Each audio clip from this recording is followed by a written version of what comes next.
అత్తగారైనటువంటి సమతానంద స్వామి వారు మాకు చిరపరిస్థితులు వారి చక్కటి గాత్రము చక్కటి ప్రజా కార్యక్రమమైన ఉపన్యాస కార్యక్రమమైన చాలా అద్భుతంగా చేసేవారు. వారి మనవలు వారికి తగ్గట్టు దీన్ని కూడా చక్కటి కార్యక్రమాలు చేస్తున్నారు. చాలా ఆనందదాయకం. వారు అక్కడ మీకు పర్వాలేదా కంఫర్ట్ అయినా సరే. అది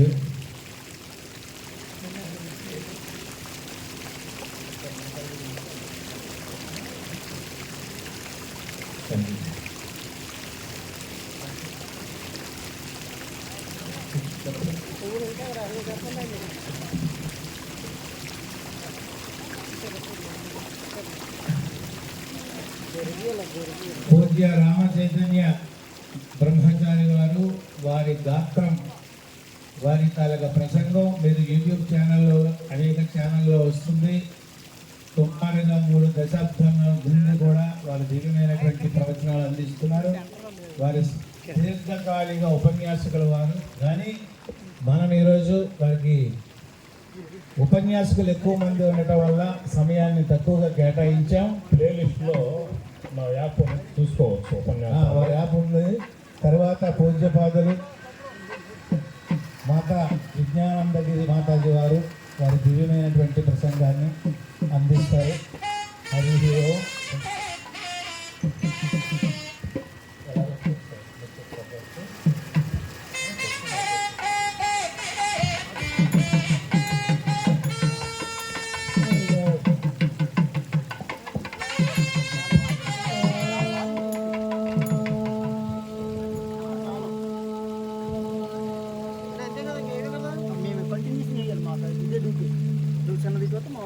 पूरा ड्यूटी आने दी ओके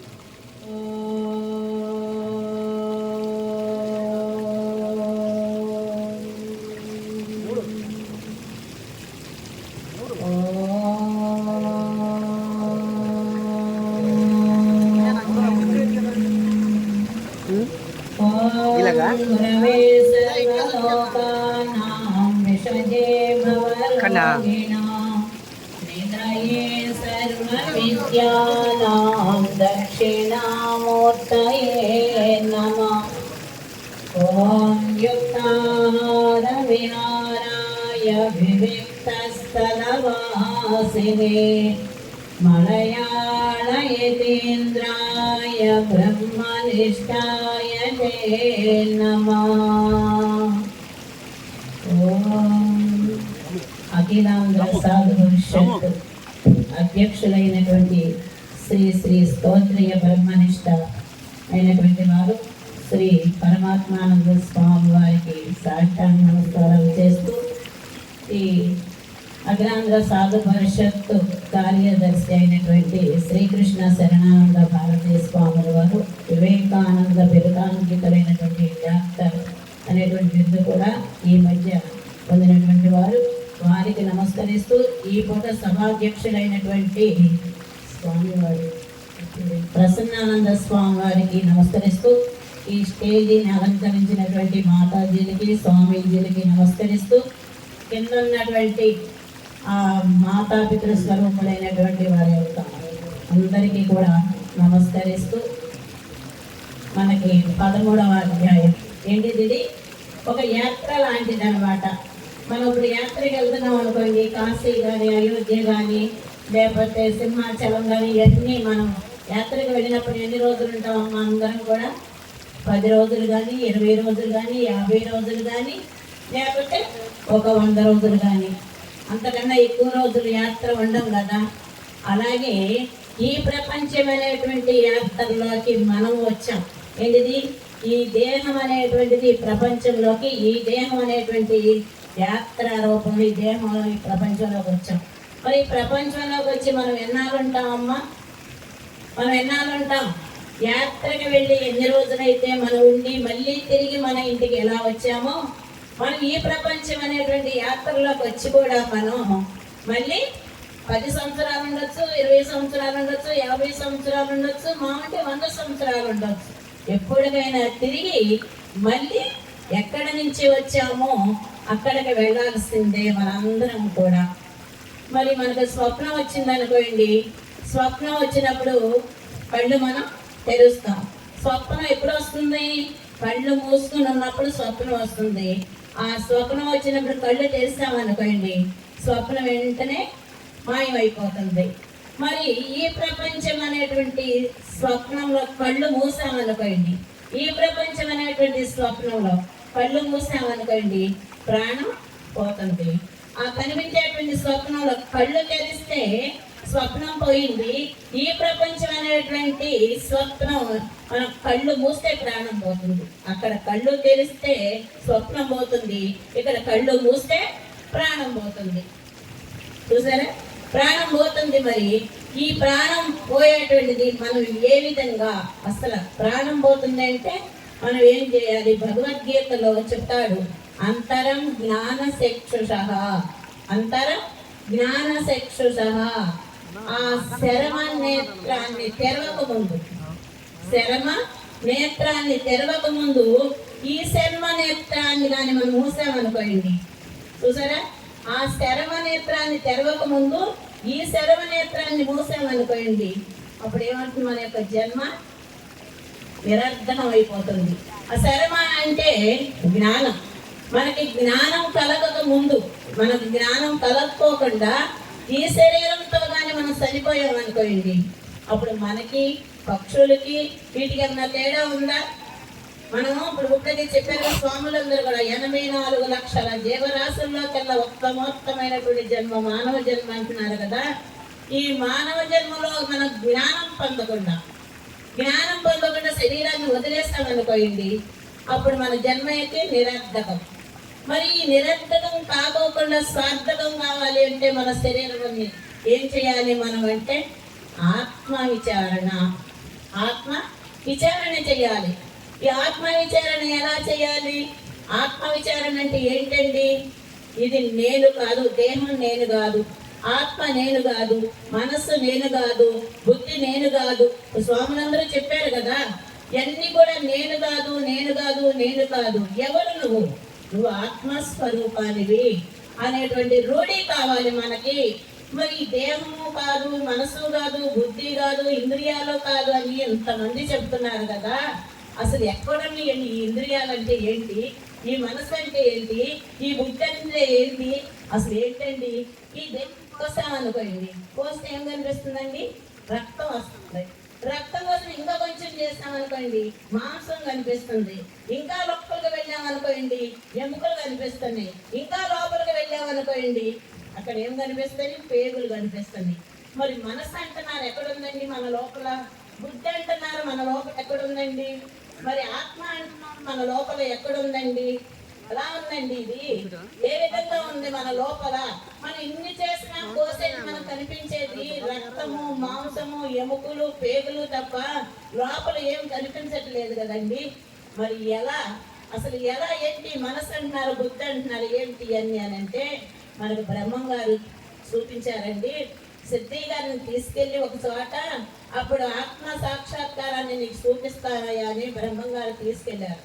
తీసుకెళ్లి తన శిష్యులందరినీ ఎంట పెట్టుకుని అప్పుడు ఒక చోట కూర్చోబెట్టి అక్కడ షట్చక్రాలు అనేటువంటిని ఆ సిద్ధి గారికి చూపిస్తున్నారంట. షట్చక్రాలు మన లోపల ఉన్నటువంటి షట్చక్రాలు.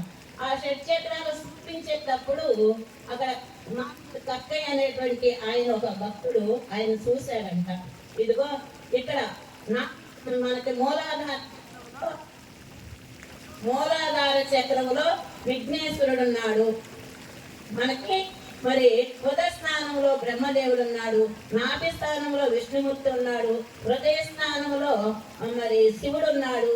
మరి కంఠస్థానంలో రుద్రుడు ఉన్నాడు. మరి భూమధ్యంలో జీవాత్ముడు ఉన్నాడు. మరి సహస్రారంలో పరమాత్ముడు ఉన్నాడు అని ఈ విధంగా చెబుతూ వచ్చేదానికి ఈయన చూశాడండి మాదిగ కక్కయ్య.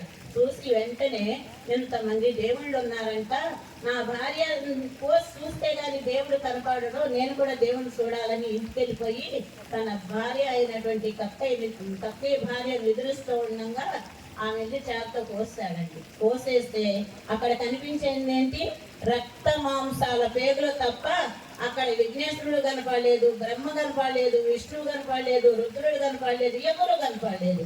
ఇదేంటి ఇంతమంది ఉన్నారని చెప్తున్నారు కదా, ఇంతమంది మన లోపలుండి వీళ్ళందరూ కూడా మనల్ని రక్షిస్తూ ఉన్నారని చెప్తున్నారు కదా, ఏమీ కనిపించలేదని మళ్ళీ అదే చాగు పట్టుకుని ఈయనెవరో ఈ గెడ్డాల స్వామి అంట, ఈయన అన్ని అసత్యం చెప్తున్నాడు, ఈయన చంపేయాలి అనే ఆ వేగంతో వచ్చేసాడు. ఆయన రాగానే వెంటనే అప్పుడు ఆ బ్రహ్మం గారిని అడిగేదానికి అప్పుడు బ్రహ్మం గారు అన్నారంట, ఆయన నువ్వు ఎంత పొరపాటు చేసావయ్యా, ఆ చేసిందేంటో ఆ నా దగ్గరకు వచ్చినట్టయితే నేనే బాగా నీకు చెప్పేవాడిని కదా అని అప్పుడు జ్ఞాన నేత్రాన్ని ఇచ్చాడంటండి. జ్ఞాన నేత్రాన్ని చూపించాడనమాట. ఆ జ్ఞాన నేత్రాన్ని చూపించి అప్పుడు చూపించాడు మూలాధార చక్రములు, ఇదిగో నాయన విఘ్నేశ్వరుడు ఉన్నాడు, ఇక్కడ 600 సార్లు జపం చేస్తున్నాడు.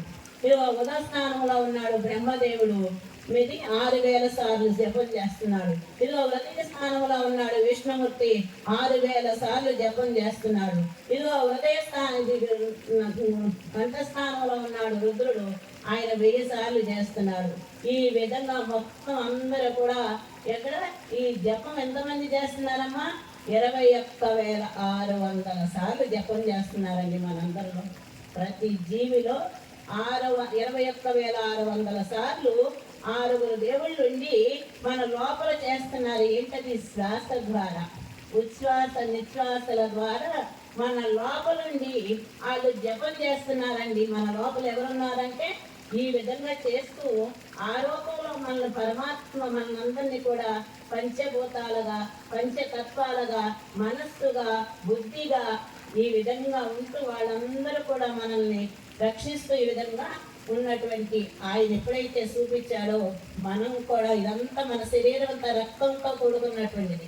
ఈ రక్తంతో కూడుకున్నటువంటి శరీరాన్ని ఇది చెప్పారు ఇప్పుడు మహాత్ములందరూ. గురు మహిమా, గురు మహిమా, అపార మహిమా, గురు మహిమా, గురు మహిమా, గురు మహిమా, అపార మహిమా, గురు మహిమా, అజ్ఞాన నాశక గురు మహిమా, సుజ్ఞానదాయక గురు మహిమా, అజ్ఞాన నాశక గురు మహిమా, సుజ్ఞానదాయక గురు మహిమా.